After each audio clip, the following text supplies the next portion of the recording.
Hello everyone, good evening সবাইকে। আজকে পৌষ সংক্রান্তি, সেজন্য আজকে আমি কী পিঠে বানালাম চলো তোমাদের একটু দেখাই। এই যে আমি এখানে বানাচ্ছি দেখো সরু চাকলি। এই পিঠেটা স্পেশালি আমার খুব পছন্দের একটি পিঠে। আর আমি যেহেতু মিষ্টি পিঠে খেতে একদমই পছন্দ করি না, তাই জন্য এই পিঠেটা আমি আজকে বানিয়েছি। আর এই পিঠেটা আমার শ্বশুরবাড়িতে কোনোদিনও আগে বানানো হয়নি। এই ১ম বার আমি বানালাম। আমার বাপের বাড়িতে এই পিঠেটা বানানো হয়। আর এখানে বানিয়েছি ঝাল সরা পিঠে। এই ঝাল সরা পিঠেটা তোমাদের দাদাভাই খেতে খুব পছন্দ করে। আর এখানে কিছুটা সরু চাকলি আমি আগের থেকেই বানিয়ে রেখে দিয়েছিলাম। আরেকটা পিঠে আমি বানিয়েছি। সেটা হচ্ছে দুধে ভেজানো পিঠে। এই দুধে ভেজানো পিঠেটা আমাদের বাড়িতে সবাই খেতে খুব পছন্দ করে। আমি যেহেতু মিষ্টি জিনিস খেতে পছন্দ করি না, তাই জন্য আমি এটা খাই না। তাছাড়া সবাই খেতে খুব পছন্দ করে। আরেকটা পিঠে বানিয়েছি সেটা হচ্ছে শুকনো সরা পিঠে। শুকনো সরা পিঠেটা গরম, গরম খেতে ভীষণই ভালো লাগে।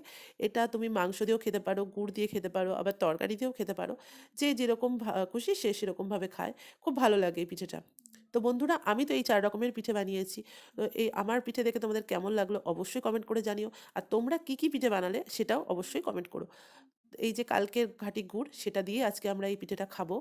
তো তোমরা সবাই ভালোভাবে পিঠে খেও। আর কে কী রকম পিঠে বানালে আমাকে কমেন্ট করে জানিও। সবাই ভালো থেকো, সুস্থ থেকো।